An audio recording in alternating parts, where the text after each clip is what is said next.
Assalamualaikum warahmatullahi wabarakatuh.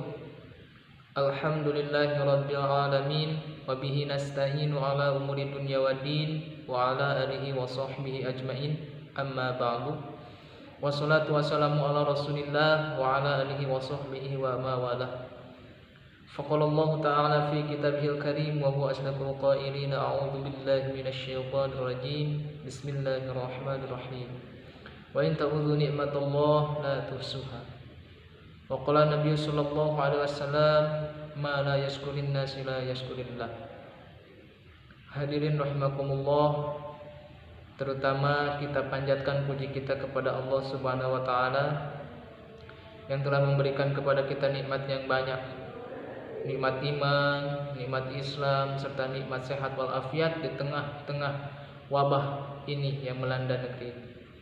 Tak lupa salawat beserta salam semoga tetap tercurah limpahkan kepada junjungan alam baginda Sayyidina wa Maulana Muhammad sallallahu alaihi wasallam, kepada keluarganya, para sahabat, para tabi'in, atba'ut tabi'in, yang mudah-mudahan sampai kepada kita selaku umatnya. Amin ya Allah ya Rabbal alamin.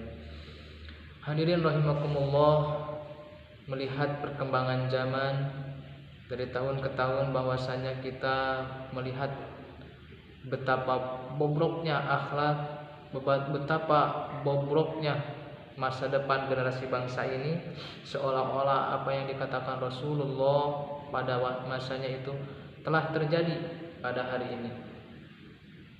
Rasulullah pernah mengatakan dalam hadisnya, yaitu sayati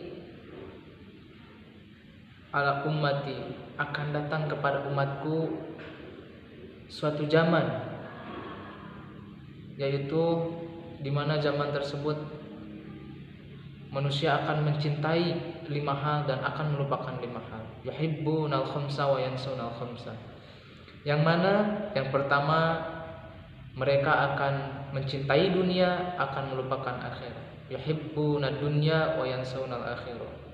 Betapa kita lihatnya pada masa kini, mereka asik dengan pekerjaannya, mereka asik dengan bermainnya, sehingga ketika waktu datangnya adzan, kita masih bekerja, waktunya adzan kita masih bermain. Padahal itulah Allah ingin menyerukan kita untuk bisa berdekat kepada Allah, karena bahwasanya sesuatu hal yang meninggalkan kita untuk beribadah kepada Allah, itulah yang disebut dengan hubbu dunya. Maka dari itu, marilah kita tinggalkan rasa cinta kita terhadap dunia ini. Mari kita lupakan sejenak dunia ini untuk beribadah kepada Allah Subhanahu wa taala. Itu yang pertama. Yang kedua, kata Rasulullah disampaikan bahwa di suatu zaman tersebut bahwasannya yuhibbunal hayya wa yansawnal maut. Manusia itu akan terasik, akan sangat mencintai kehidupan, sehingga melupakan bahwa suatu saat mereka akan mati, bahwa suatu saat mereka akan meninggalkan kehidupan ini.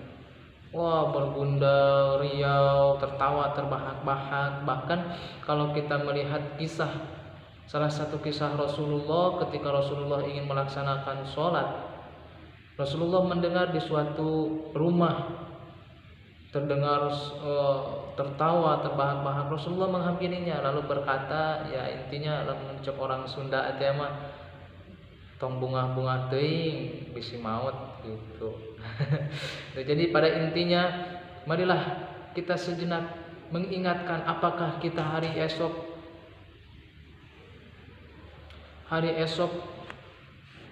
kita masih diberikan umur oleh Allah? Belum tentu. Wahai saudaraku, mari kita mengingat bahwa kita itu akan mati. Itu yang kedua. Yang ketiga, manusia akan mencintai gedung-gedung, rumah-rumah yang mewah, sehingga mereka melupakan alam kubur.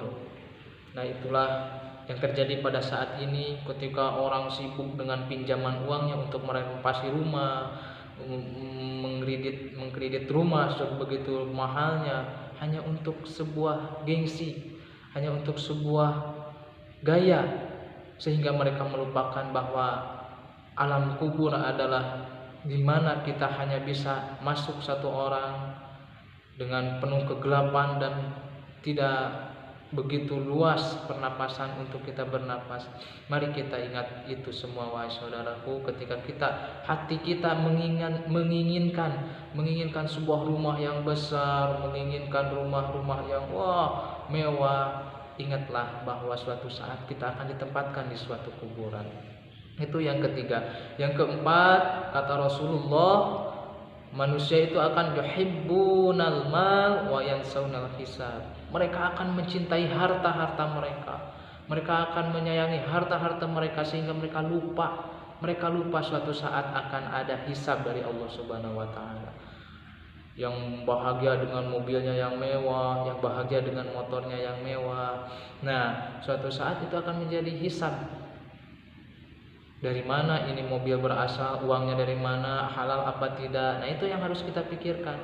Maka dari itu kita sejenak berzuhud, meninggalkan dunia ini menuju ridho Allah Subhanahu wa taala. Lalu kemudian yang kelima, yang terakhir, dan ini sangat-sangat terjadi di saat-saat ini, yang mana gadis merelakan kegadisannya untuk sebuah percintaan, yang mana merelakan nyawa hartanya untuk sebuah percintaan. Apa kata Rasulullah? Yuhibbunal khaliq wa yansaunal khaliq. Mereka akan mencintai ciptaan-ciptaan Allah sedangkan mereka akan melupakan siapalah yang menciptakannya. Wah, kita lihat kasus-kasus kemarinnya di sosial media, ada orang yang meloncat dari sebuah tebing yang atas hanya karena menurut informasi itu adalah gagalnya pernikahan. Itu tidak ada keimanan dalam diri kita. Padahal Allah sudah menjodohkan sesuatu dengan sesuatu yang lain seperti malam dan siang. Kita juga pasti, namun bukan waktu yang tepat. Nah, maka dari itu untuk para pemuda-pemudi, mari kita kuatkan iman kita kepada Allah Subhanahu wa taala ketika kita dikecewakan oleh makhluk, bahwa ingatlah Allah yang telah menciptakan makhluk itu, dan kita berdoa kepada Allah semoga Allah memberikan yang terbaik untuk kita. Nah, itulah yang 5 poin tadi yang bisa saya sampaikan, yang dimana suatu saat kata Rasulullah, orang-orang akan mencintai 5 hal dan melupakan 5 hal. Yang itu yang pertama, mereka akan mencintai dunia, melupakan akhirat. Yuhibbuna dunya wa yansaunal akhirah. Yang kedua, mereka akan mencintai kehidupan dan melupakan kematian, yaitu yuhibbunal haya wa yansaunal maut. Yang ketiga, yaitu manusia akan mencintai gedung-gedung mewah, rumah-rumah yang mewah, dan akan melupakan alam kubur. Yang keempat, yaitu manusia akan mencintai harta, yaitu yuhibbunal mal wa yansaunal hisab, dan akan melupakan hisab yang akan Allah berikan nanti kepada kita, yang Allah akan sidang kita nanti. Yang kelima, yaitu yuhibbunal khaliq wa yansaunal khaliq, yaitu mencintai ciptaan Allah dan akan melupakan siapa yang menciptakannya. Mungkin itu saja yang bisa saya sampaikan. Nama saya Adi Suryadi, Prodi Komunikasi Penyiaran Islam semester 5. Allahumma fiq ila aqwamit thoriq. Wassalamualaikum warahmatullahi wabarakatuh.